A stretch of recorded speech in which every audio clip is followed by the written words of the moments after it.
हवामान अंदाज महाराष्ट्रातील या 5 जिल्ह्यांमध्ये पुढील 3 दिवस होणार गारपिटीचा पाऊस. हवामान विभागाचा अंदाज. महाराष्ट्रात पुढील 3 दिवसात काही जिल्ह्यांमध्ये पाऊस आणि गारपिटीची शक्यता असल्याचा हवामान अंदाजाचा अंदाज आहे. त्यामुळे शेतकऱ्यांनी हवामान विभागाकडे लक्ष ठेवून नियोजन सल्ला करावा असा विभागाने अहवाल दिलेला आहे.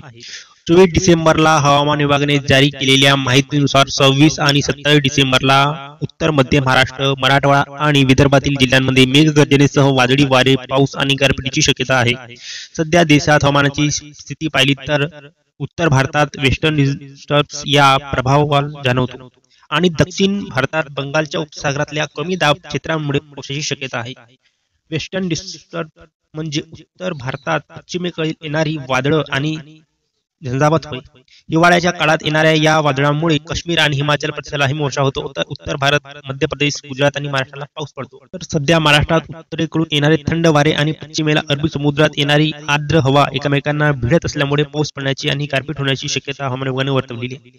राज्यातल्या या 5 जिल्ह्यांमध्ये अलर्ट देण्यात आलेला आहे. यामध्ये 26 डिसेंबरला धुळे, नंदुरबार, जळगाव, नाशिक या जिल्ह्यांमध्ये येलो अलर्ट, तर 27 डिसेंबरला अहिल्यानगर, छत्रपती संभाजीनगर, पुणे, जालना, बीड, परभणी, हिंगोली, अकोला, अमरावती, बुलढाणा, वाशिम या जिल्ह्यांमध्ये येलो अलर्ट देण्यात आलेला आहे.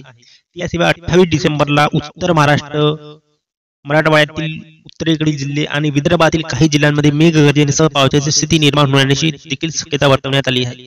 दरम्यान ढगाळ वातावरणामुळे राज्यातलं किमान तापमान किंचित कमी जास्त होऊ शकते, तर संपूर्ण राज्यभर उबदार हवामान राहण्याची शक्यता आहे.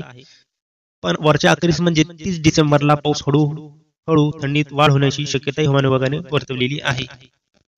अशाच नवनवीन माहितीसाठी रॉक ज्ञान वेबसाईट या YouTube चॅनलला लाईक, सबस्क्राईब आणि शेअर करा.